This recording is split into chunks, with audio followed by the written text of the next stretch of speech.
Worst kids of any franchise. Really? The first thing we see them do is eat these guys' meals, which I got to say, if you want to make me like a child, don't make them eat other people's meals. I take that very personally.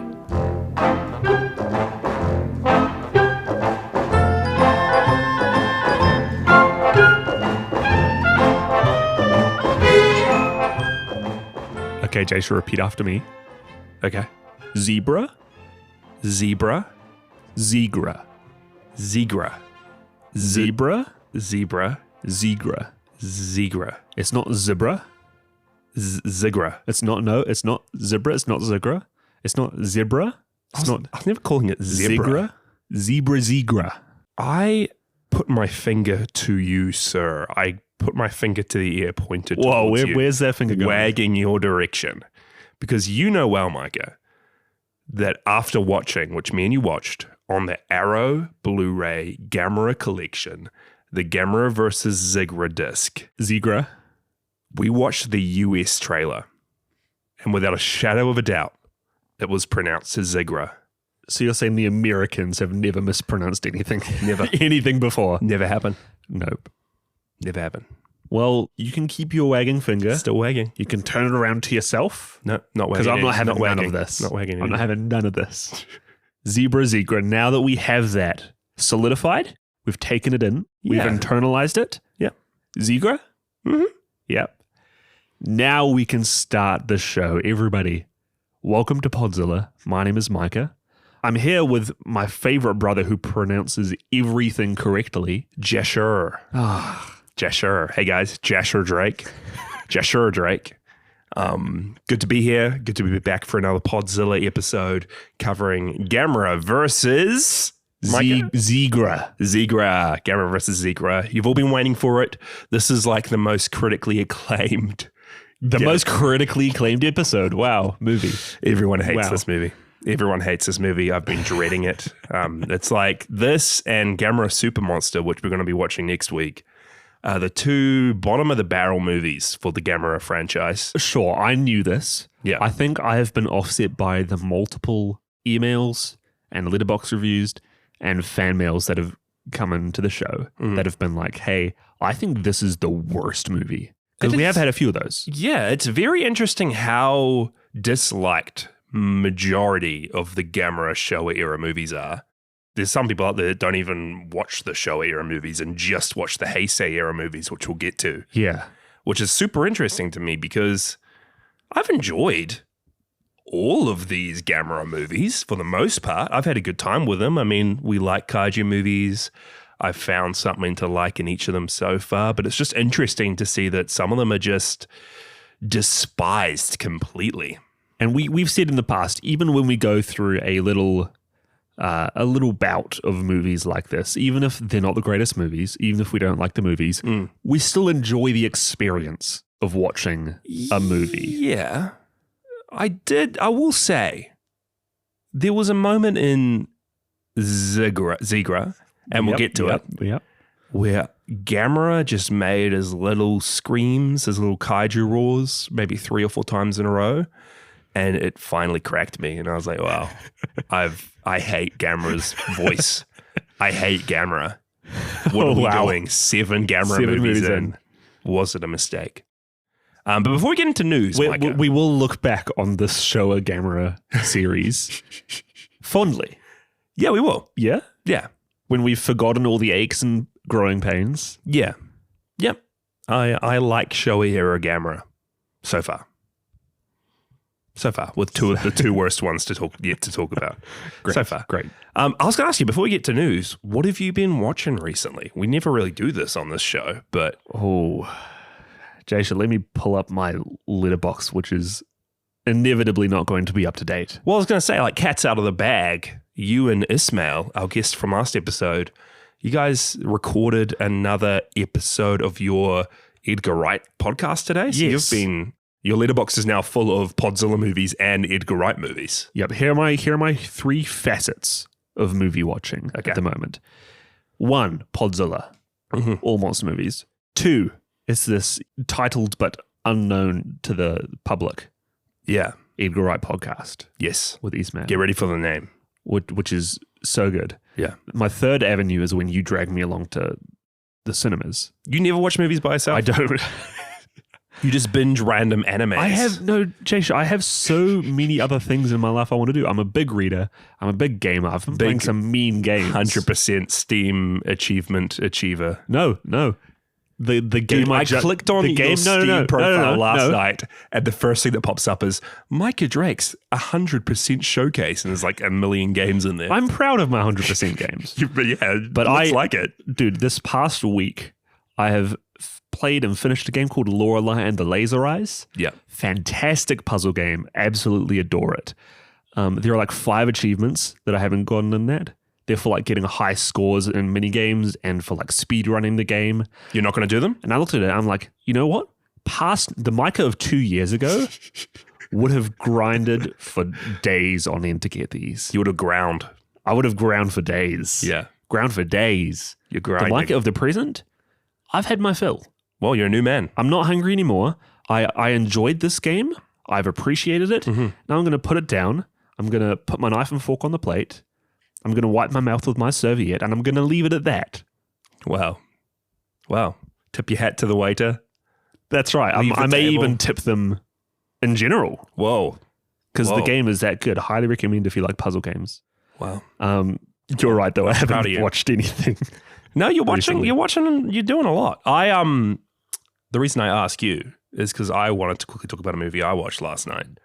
Another guest we've had on the show before, Ravenous Glavenous, he joined us for our Monster Hunter episode. Good, mate. Yeah. Good mate. He recommended a movie for me called Cold Fish. And I was like, wow, okay. Japanese movie. Looks like it's got some pretty dark horror thriller vibes.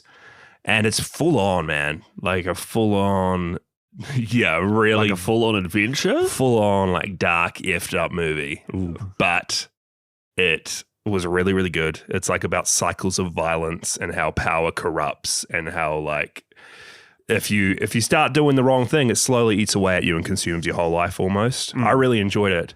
But little did I know, and I only clicked like after watching it, that it was directed by Sion Sono.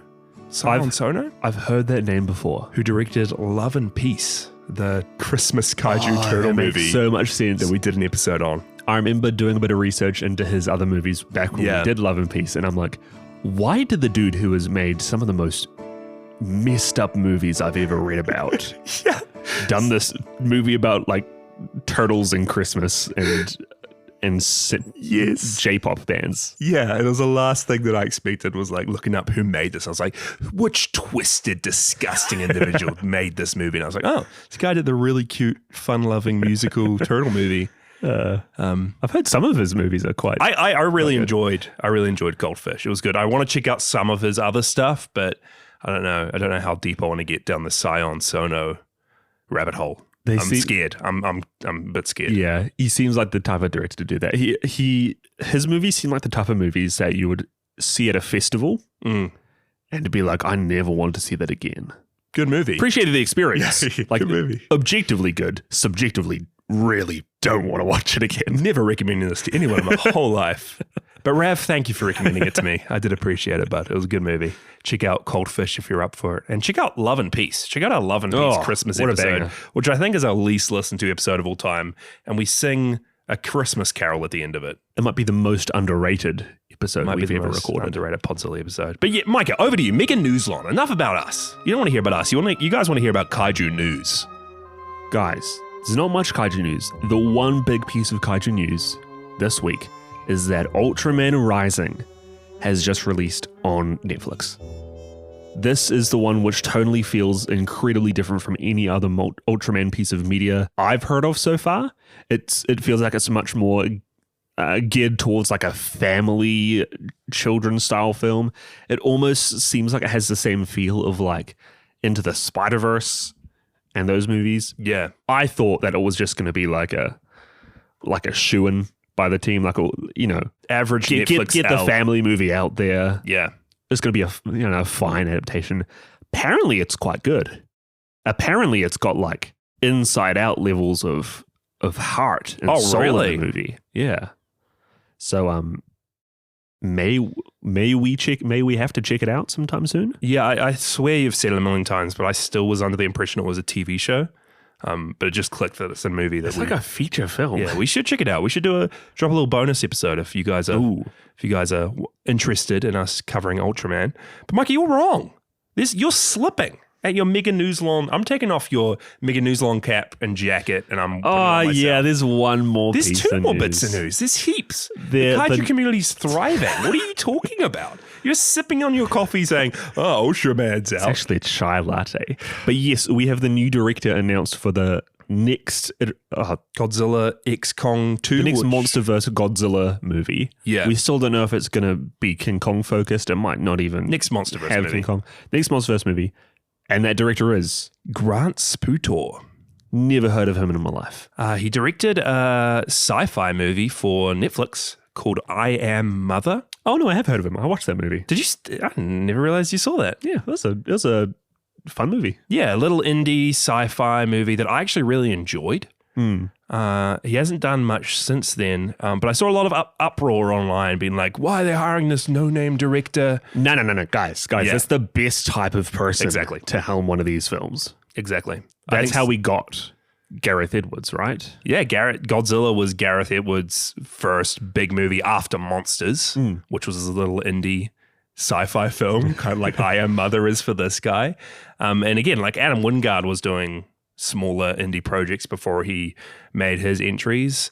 And I feel like the Kong Skull Island director, I don't know if he's made anything else outside of Kong Skull Island. Yeah. So I actually really love what they're doing with the MonsterVerse. And even though I don't love the output or the end result all the time, it is really cool how they're giving these young directors who have fresh, new ideas, who have come up with some really engaging little stories before and giving them a chance to make something bigger. So I'm all for it. I would rather, this is the ideal outcome for me. This is the ideal outcome. I think I've said it before, but like Adam Wingard stepping away, going to make some crazy original stuff again, and then them giving this up-and-coming director a chance to make something in the MonsterVerse world. I'm super happy. I will say as well, it is because Adam Wingard, I think he was booked up with another planned film in the future that he couldn't commit himself to the next MonsterVerse movie. But as seen by all the reviews, like people really enjoyed some aspects of the new Empire. Yeah. Especially, the kaiju fighting aspects. Even the Japanese audience just loved their time with it. And I feel like, especially it sounds for you, with maybe a different franchise or a different movie, if some of those aspects crossed over, it's going to be just as cool to see him totally at the head of another film. Yeah, and if you are a huge fan of like Adam Wingard's stuff he did in the MonsterVerse, I'd recommend, I've said it before, but You're Next. You're Next. It's a slasher movie, and it's probably one of the best slasher movies I've ever seen. Little gem that he directed before he did MonsterVerse stuff. So yeah, exactly that. If he's taking his filmmaking flair and making smaller projects like that again, I'm all for it. But yeah, the other huge bit of news is that the Criterion Channel has announced. Can I be quite frank for a second? Yeah. In the 3 plus years we've been doing this podcast, I'm still not quite sure what the Criterion Channel is. We have friends that have a Criterion podcast, and you're telling me that. Is it like Shudder? Is it just like a platform for movies? It's like a specialty film distributor almost. Like a boutique A24. Exactly. It's like a boutique film distributor. So I'm probably getting this super wrong, but Criterion, they really pride themselves on taking beloved movies that may not have a wide release or may not be well known to the public, but are like cult classics or known and applauded in like smaller circles, giving them a chance to be distributed properly. And it's like a specialty brand. There's people who just go crazy collecting Criterions. I've got a few myself. Okay. And they're the ones who released the Showa era Godzilla set. Yes. These movies that were very hard to come by really in completion until they released them all on Blu-ray with cool special features. Made them very accessible to a wider audience. Exactly. And just gave them kind of the effort and love that they deserved, right? So what have they done now? So separate to the Criterion Collection, which are these distributors who make physical media, Yep. they have an online streaming service called the Criterion Channel. Okay. And it's not always films that they're distributing. They just have really, really interesting curated kind of themes for each month. They'll be like, okay, this month we're just getting the streaming rights for a whole lot of movies we love that have awesome synthwave scores. So you guys can check out these synthwave movies. Or, hey, we really love these noirs. So we've got the rights to show all these black and white detective movies that you've probably never heard of, but we really love. Jason, can we pivot to a Criterion podcast? I love the Criterion channel. Honestly, like if I could have one streaming service, I'd have the Criterion channel. Wow, okay. And unfortunately, it's not available in New Zealand. So I was going to say, there's got to be a reason why we haven't. Yeah. We don't have one. Yeah, I've had it a few times with a VPN. And I think we watched a lot of our movies before we had the Showa era Godzilla set. I think so. That sounds on the familiar. Criterion channel. Yeah. But they have announced that they're getting a few Heisei era movies. I think it's all the Godzilla Heisei era films except for Space Godzilla and Destroyer are going to be streaming on the Criterion channel, which is pretty awesome because like Return of Godzilla, Godzilla versus Biollante, they've been notoriously hard to watch properly. And like, if you even want to get like a physical release of them, it's been hundreds and hundreds of dollars. So it's cool that people can finally watch them. It's a small step. It's a small step. To worldwide distribution. Yeah, so not quite a cool physical release from the Criterion collection, but small step there with being on the channel. Oh, cool. So yeah, you can check out a few of the Heisei era movies on the Criterion channel. I'm really interested in watching Return of Godzilla again. Be nice to see it. But yeah, that's us. That's the news. I'll give you back your cap and jacket. Thank you. Thank you. Yeah. I've missed it. Jaysha, are you ready for Zigra? Gamera versus Zigra, yeah. Yeah, nice. Yeah. You got it. Always had it.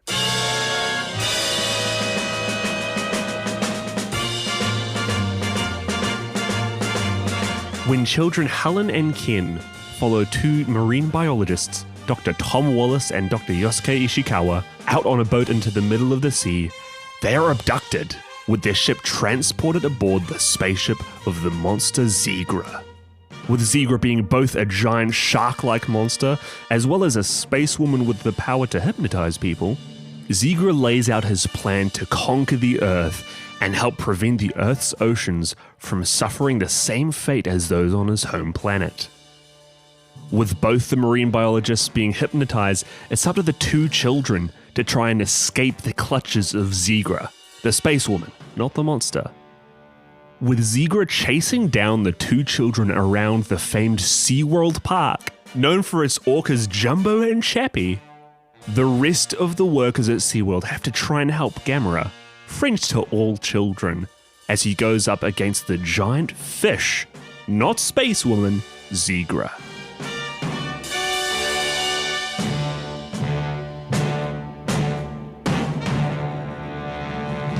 That was... Guys, can I just say there has never been a better time to subscribe to the Podzilla Patreon? Yeah, that was... For uncut episodes. Micah was doing that almost off the top of the dome, and I literally sat here for 5 minutes while he was coming up with a synopsis, but we made it. Gamera versus Zigra. Zigra, thank you. It's ingrained into your brain now. Yes, it is. Into the membranes. Gamera versus Zigra.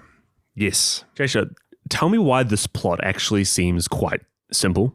It's super simple. There's not a lot to it. It seems like an amalgamation.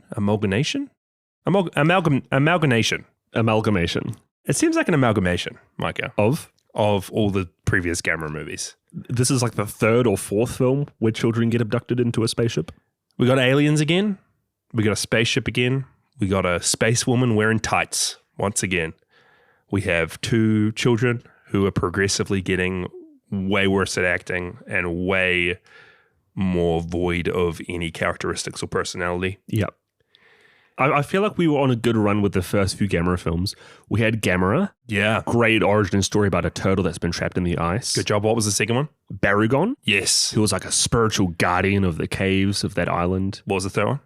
Was third Gyaos? I think so. Was Gyaos an alien? No. He was in a little green cave. Gyaos was green cave, volcanoes, fun stuff. It was the next one we hit. Yes. When we hit. Yeah. Was it Giron? No. We're missing one. Virus? No. Virus. No, Virus wasn't first. Virus. When we heard Virus, we got an alien one. We were like, yes, aliens, good. I'm so looking forward to the next movie that is also going to have its own original ideas. Yeah. And then we were hit with another alien story. And then another alien story. And then yet again, another alien story. Jiga wasn't an alien. No, Jiga was actually The outlier. the outlier there. But then we went back into space aliens. The more surprising thing is we've got another submarine.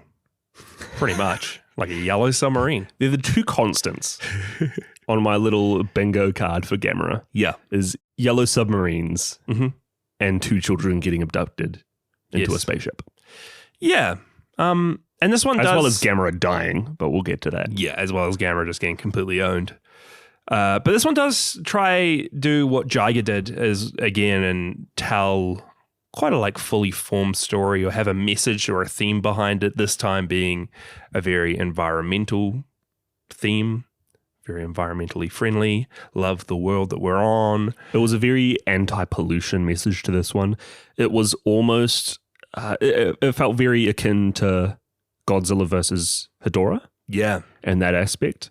Lots of messages about how Zigra, the monster, not the alien, but the monster could talk, was really hassling the humans for allowing like sludge to get into the water and how it's just going to get worse and worse and worse. Yeah, well, Zigra's whole backstory was that he came from a planet. It came from a planet that because of their scientific advancements, they destroyed the world they were on, or they polluted the water too much and just destroyed the world. So he's come here to try and save the world because the way humans are going, we're going to put too much sludge into the ocean and destroy it. I mean, you do see some parallels to that at the start of the film. The two marine biologists actually talk about that as one of the first conversations they have is how we must protect the animal life from pollution and how science... What do they say? How science? No, they say something along the lines of like how science will always lead to the downfall of nature.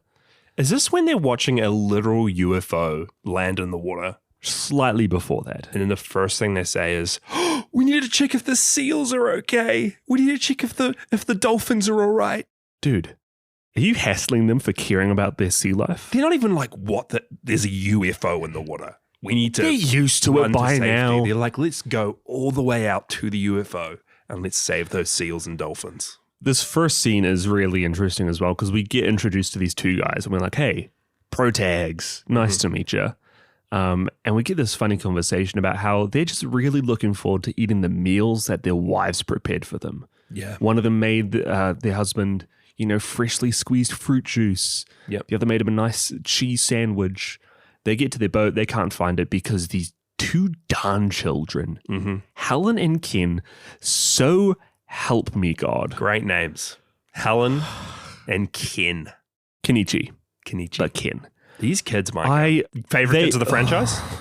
Locked in? Favorite kids? Get out of here, Toshio. Get out of here, Iichi. Worst kids of any franchise. Really?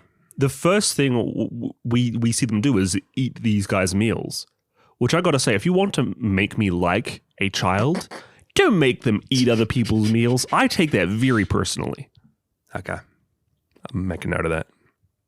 And this is a recurring theme in the movie as they just find their way onto any ship that these guys are working on. They're very naughty kids, aren't they? They're so mischievous. They live... in a bad way. They live at Sea World, which is a luxury. They're living at Sea World, right? Yeah.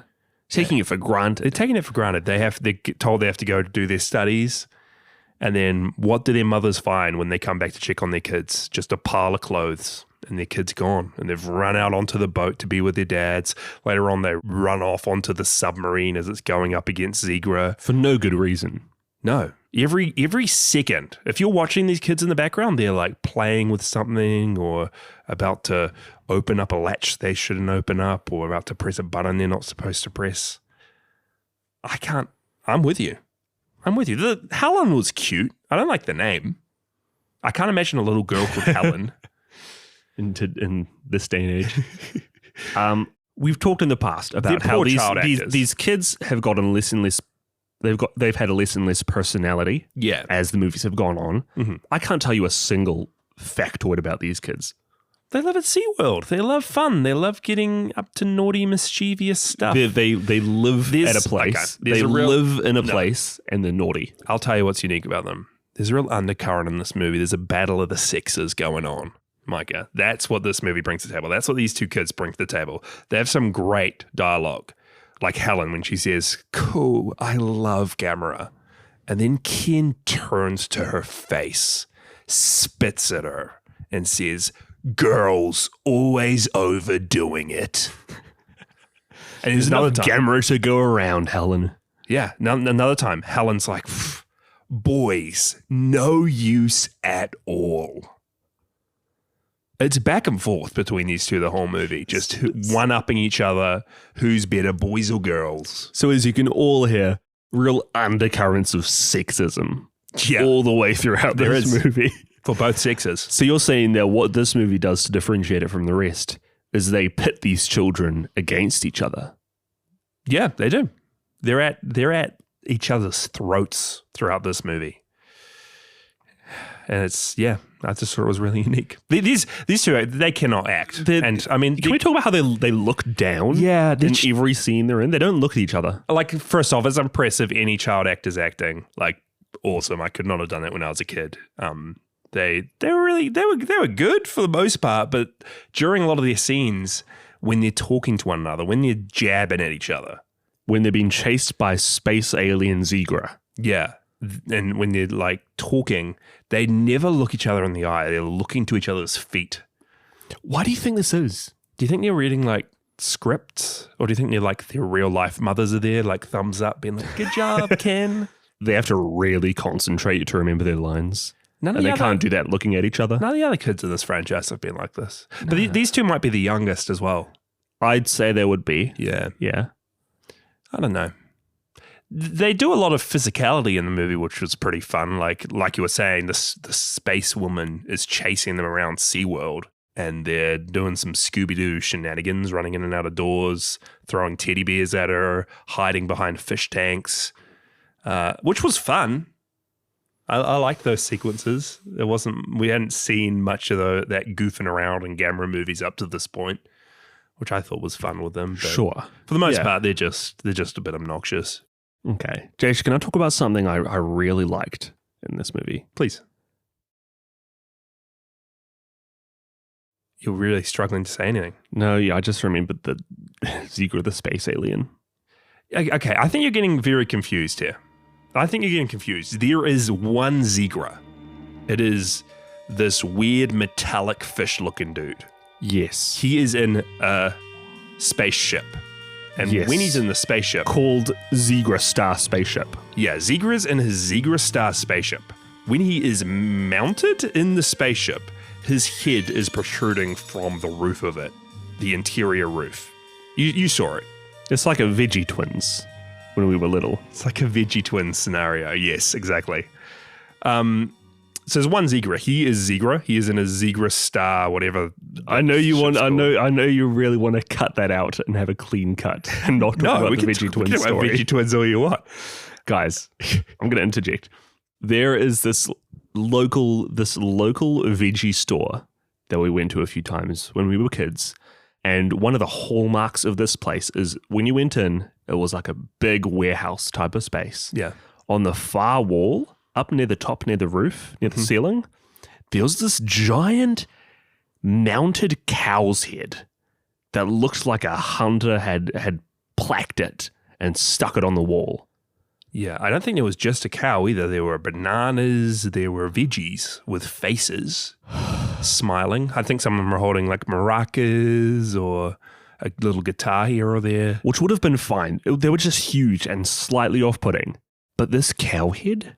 Little did I know as a kid that near the back of the warehouse, on the way to the way to the toilets, there was a little button on the wall. Mm-hmm. And whenever anyone pressed this button, this giant, freaking scary cow's head, just a nice, cute little smiling would start mooing, and its eyes would turn red and glare at me, and steam would come out of its nose, and in a hellish voice, it would be like, moo. Grow 100 times bigger than it was before, stares you straight in the eye. I couldn't walk into Veggie Twins again.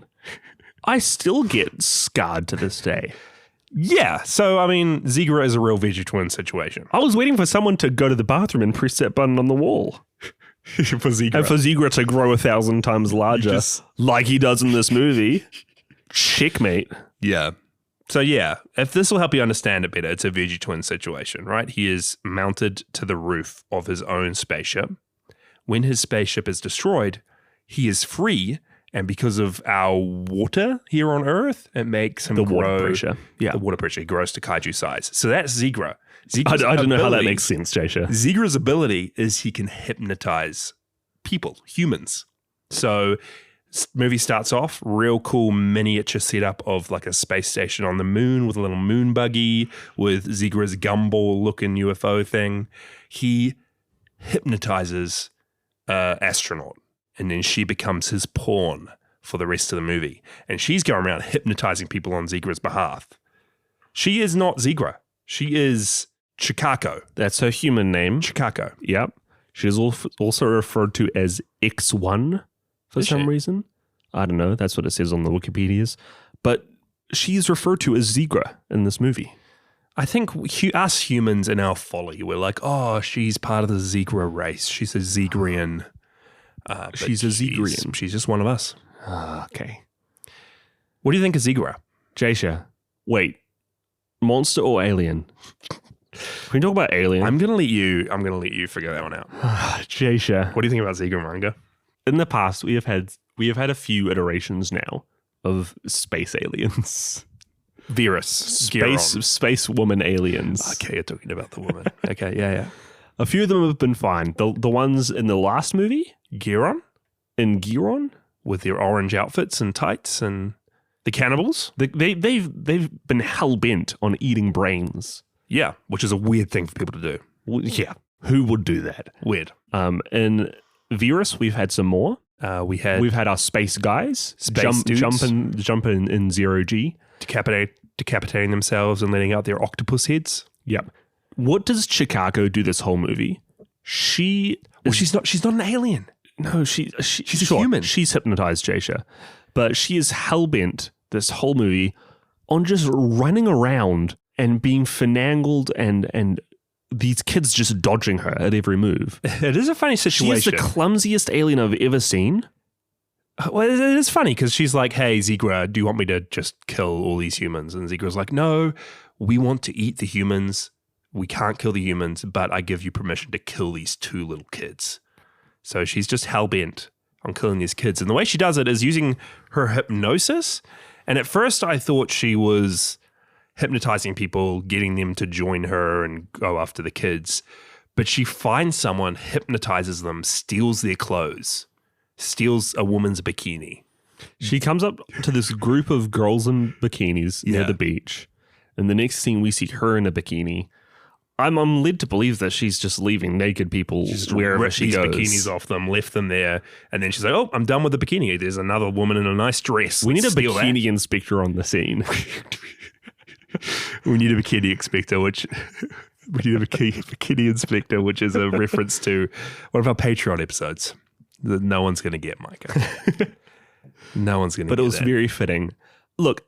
As an alien, I feel like you have to be somewhat agile. She's a human. I'll rephrase. As an adult, you should be somewhat agile and dexterous enough to be able to catch a kid, especially when there are two of them. Okay, yeah. The youngest kids we've ever seen. Yeah. Holding hands and running around the place. Yeah. Micah, she's just incompetent. They have no personality. She is incompetent. She had teddy bears in her face. What could she do? What could she do? I don't know, man.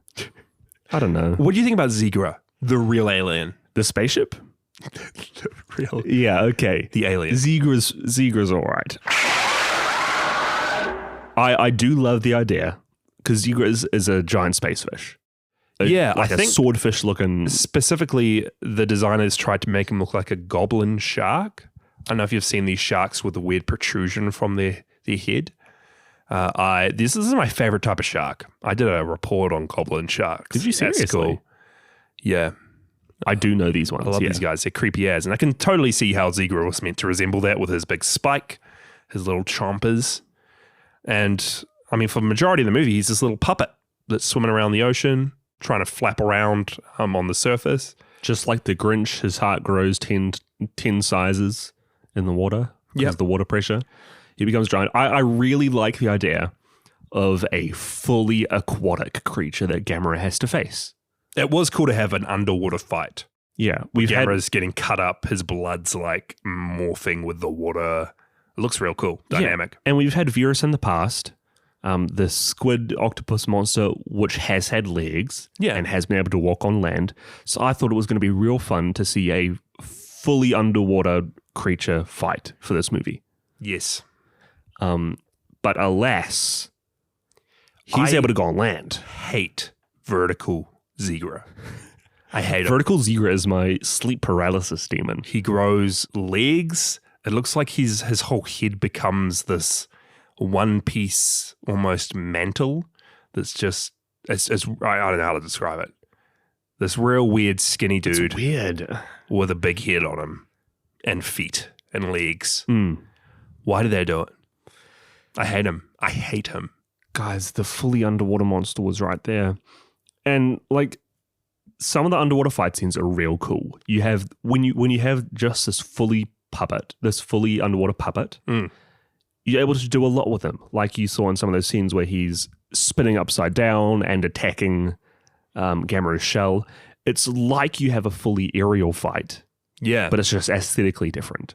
Which is cool. I mean, Gamera's a turtle. He's underwater. Another underwater monster. It makes sense, right? Yeah, it's pretty cool to have a fight that way. You're not talking, when you say the cool fights, you're not talking about when Gamera throws a rock at Zigra. Zigra is asleep. Somehow doesn't wake up. Gamera's tiptoeing to try and save a submarine. Zigra's flapping his eyes, but he doesn't wake up. I don't know why this scene was in the movie, Jasha. Then Zigra fully opens his eyes, stares at Gamera for a straight 5 seconds, then closes them again and dozes off. Why does Gamera throw a rock at him in the first place? Why is Zigra asleep in this pivotal moment of world domination? This is when he gave the humans an hour to surrender. Hour to surrender, I'm just going to nap. I have the power. Do I relate to Zigra? I have the power to put you all under mass hypnosis. I have the power to eat you all, to have world domination. But I'm just going to take an hour, guys. I'll let you take your time. Let's take an hour. No, but even while being underwater, I feel like they don't give him a lot to do. To the point that when he gets on land, he has even less to do. Yeah. Yeah. They Jason, really... Talk to me about Zigra. Well, they ramp up the campiness of it. Like, it's not all just going at each other with punches this time around. It is Gamera doing a cute little sneak tiptoe up on him, and then it's Gamera playing the xylophone on Zigra's back, which is an iconic moment.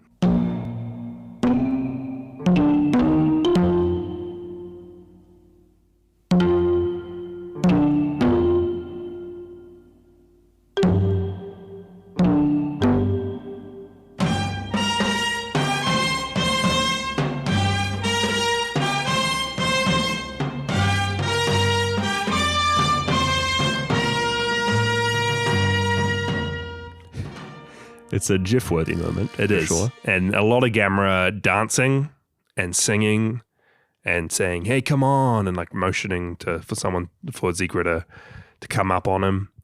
So there's a lot of playing between these two. There's a lot of childlike playtime, whimsy.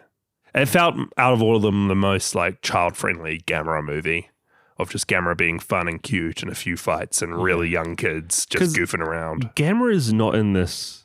I feel like he's not in this much at all. No. And half the time he is dead because he dies. He full on dies. Full on dies. How was he revived? His lightning. Foot gets struck by lightning 2 or 3 times. It was a pretty cool visual. Gamera's foot just sticking out of the water for half the movie. I did like, there was some cool visual effects, like when Zigra does get killed at the end. How does he die? He gets a rock stuck on his horn, and then he gets his back played like the xylophone, and then he gets set on fire. Yeah. And then they did this real cool effect where they've filmed the supposed corpse burning until it's nothing, and they kind of morph it at different stages so it looks like it's burning faster than it is, and it looked real cool. Yeah. But then on the other hand, you've got cool effects like that, but then you've got the rear projection, which I've never mentioned before coming to any Godzilla movie. I've never mentioned any Gamera movie. I've never mentioned rear projection. It is at an all-time low. You can see lines on the screen that it's projected on. It's like they put a duvet up. It's night and day. It does not look realistic at all. It looks so cheap. Yeah. Which was such a shame. Zigra's light beam was all right.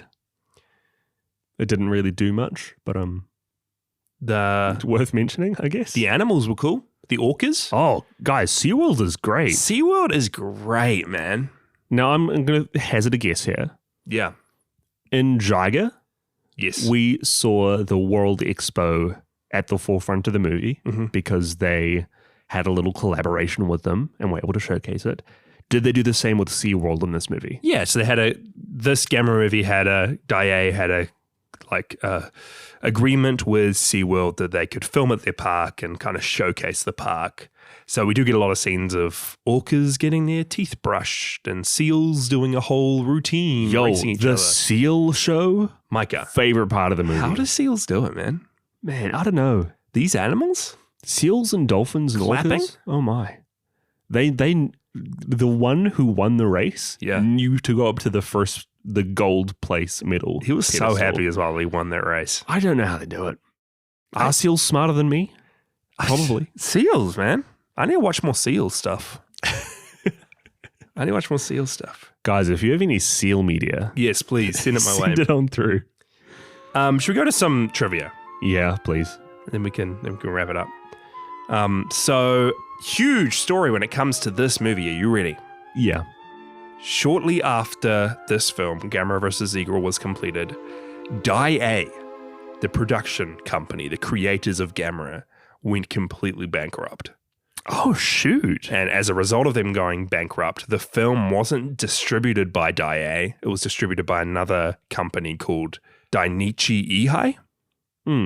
And it received a theatrical release, thankfully, in Japan, July 17th, 1971. But because of this whole bankruptcy, because of the whole weirdness around who's distributing it, it didn't actually get a release in the United States. Every other Gamera film got a theatrical release. This one didn't, and was only available in the US in 1987 when it hit VHS. So that's like, what's that, nearly 20 years? 20 years after it was released, people in the US were able to watch it. And then also on top of that, just around its release, we talked about its similarity to Godzilla versus Hedorah, the themes of pollution and looking after our world. This ended up releasing in theaters exactly 1 week before Godzilla vs. Hedorah released in theaters.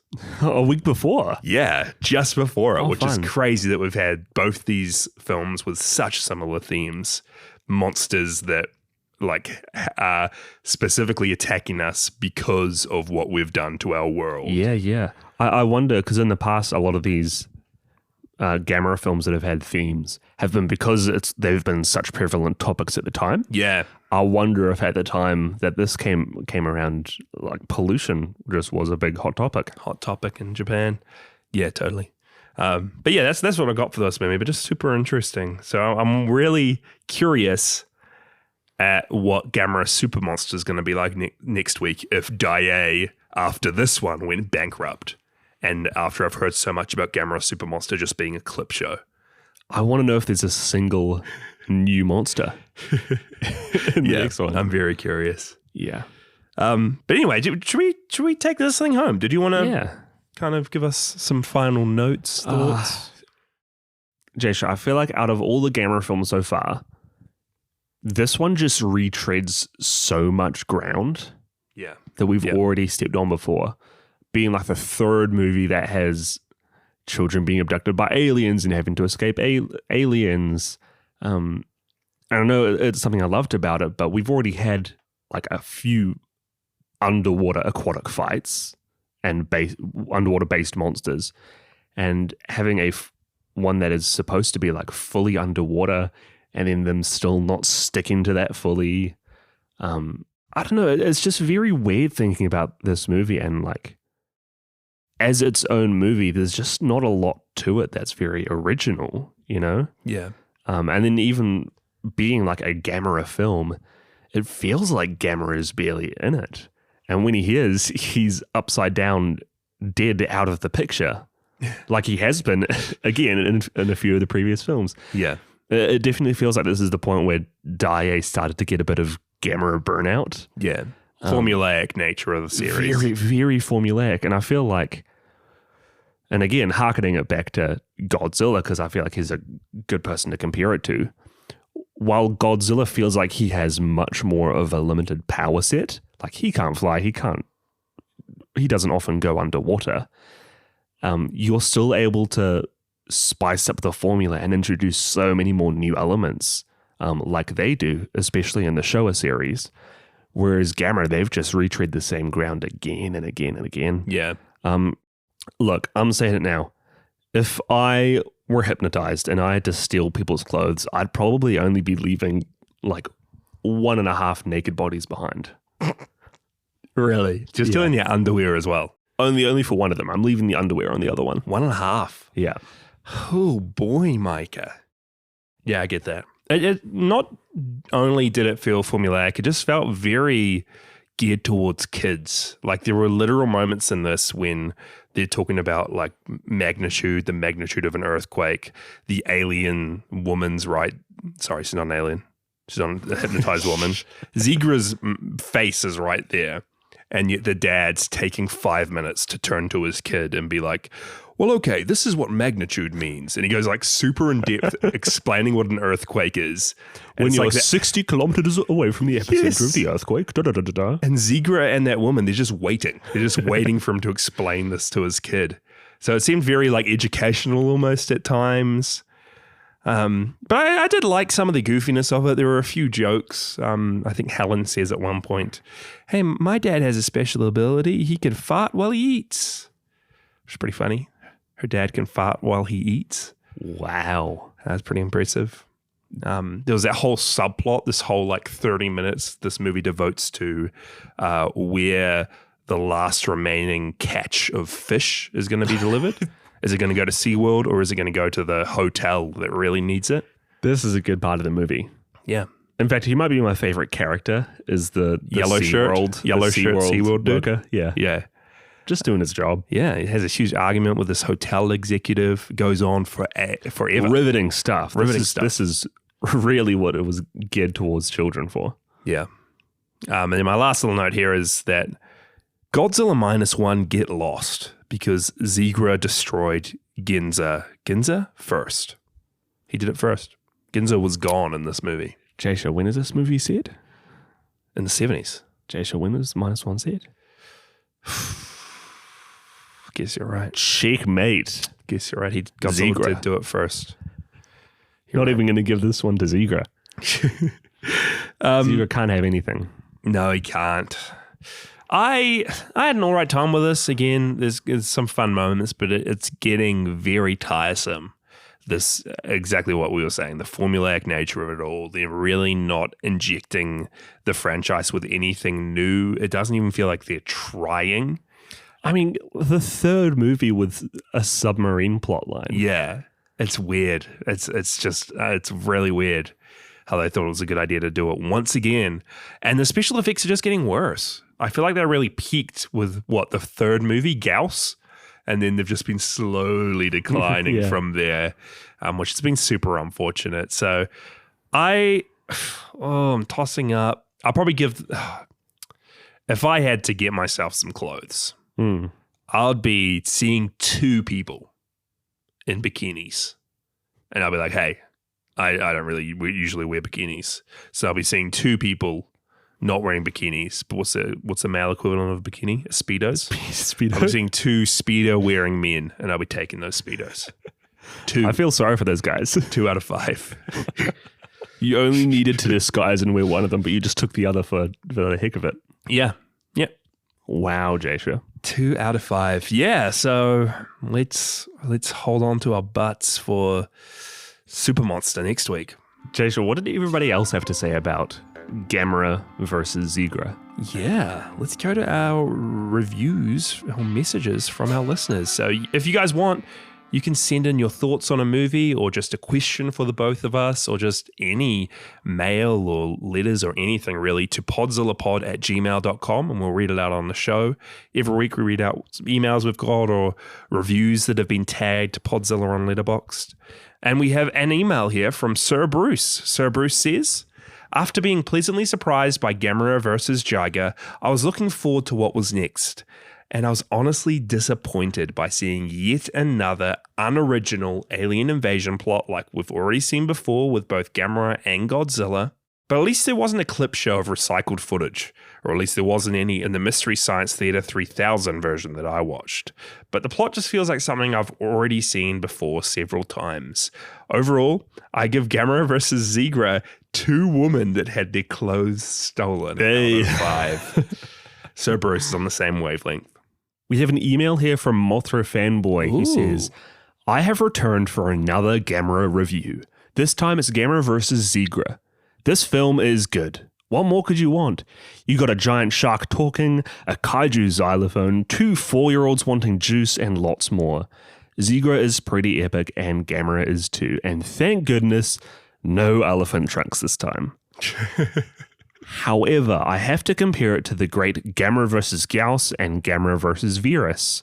Not forgetting the legendary Gamera vs. Giron. So with those 3 amazing films, I'm giving Gamera vs. Zigra a solid 2.5 Zigra xylophones out of 5. Someone else who really liked Virus. Thank you, Mothra Fanboy. Thank you. So they seem like they like it, but in comparison to these other films, not as good. Not as great. Yeah. We have a Letterboxd review from Connor, our friend Connor. Connor says, thoroughly mediocre in every way. I wouldn't say Gamera vs. Zigra was bad, but the filmmakers have completely run out of steam. Every aspect of this film has been done before in previous entries, and Zigra's design isn't even memorable enough to get some bonus points in that department. Kaiju battle films are formulaic by nature, but there is a huge opportunity to be creative in the setup, the powers, the human storylines, and the locations.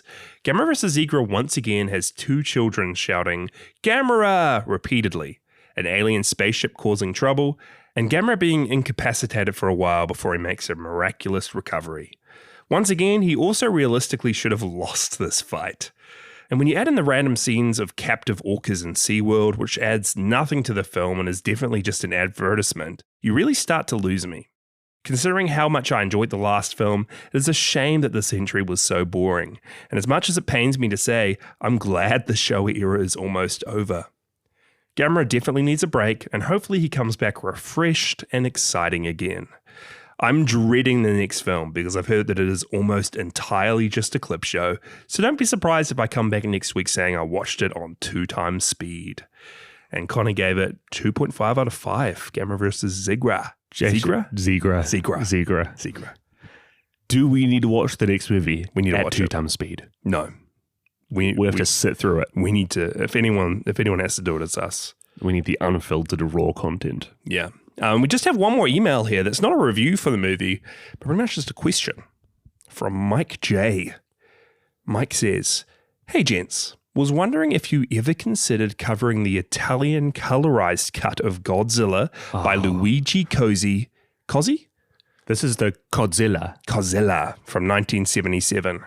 I mostly listen to episodes of the pod I've seen the films for, so I don't know if you've already addressed it elsewhere or possibly on your Patreon. But anyway, it's kind of an oddity and not commercially available, but an interesting bit of Goji history. I want to say we talked about it in either our first Godzilla episode or the Americanization. Godzilla. Yeah, I think we've talked about it before, but to be honest, Mike, would really love to cover it one day. There's a few Godzilla movies like Godzilla Fantasia, which is kind of a clip show with really beautiful music from throughout the series playing on top of it. There's even a few films Godzilla made cameos in that we haven't covered yet, a few random anime films. So I think we are going to have to circle back at some point and cover off the Godzilla content that we missed. Godzilla versus the Wolfman is still a big one on my bucket list to cover. For sure. But yeah, we'll definitely get to Godzilla at some point. Mike, thanks for your email. And yeah, without further ado, next episode, We've said it a million times, but we're going to say it again because you guys are going to join us on this adventure to watch Gamera Super Monster next week. I got a synopsis for it from Letterboxd.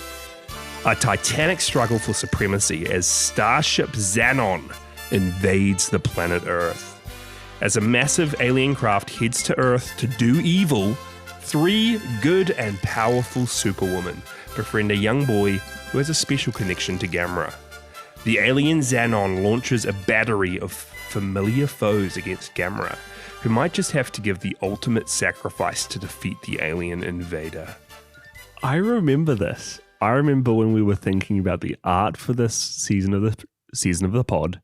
Mm-hmm. You saw these 3 superwoman's outfits. Yeah. And we heavily, we were going to have our characters and the art dressed up as them. Me and you for this season of Podzilla for the artwork. Yeah, we were going to be dressed as Superwoman. Prior to watching any of the movies, and then we did some digging and found out it is the lowest rated one. I still think we should have done it.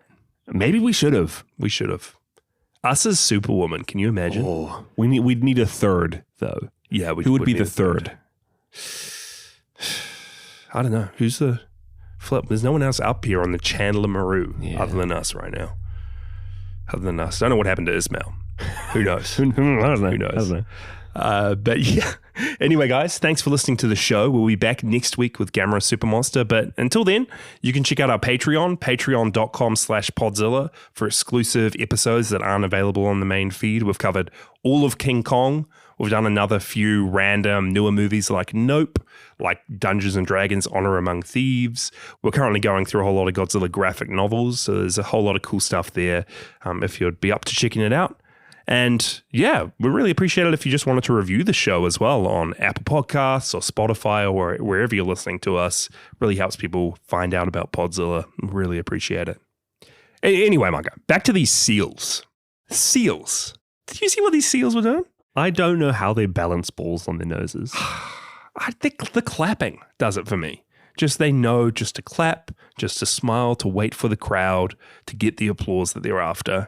Oh, to be a seal. Oh, to be a seal. Did you see there was the pedestals, first place, second place, third place for the race? Yeah. And then there was just some real crummy, rusted looking metal standees to the side where fourth and fifth place went to sit. I think that's where they're originally came from. I think that was the equivalent of being sent home. They just got sent home to their rusty cages. So you don't get any medals. Go home without an award.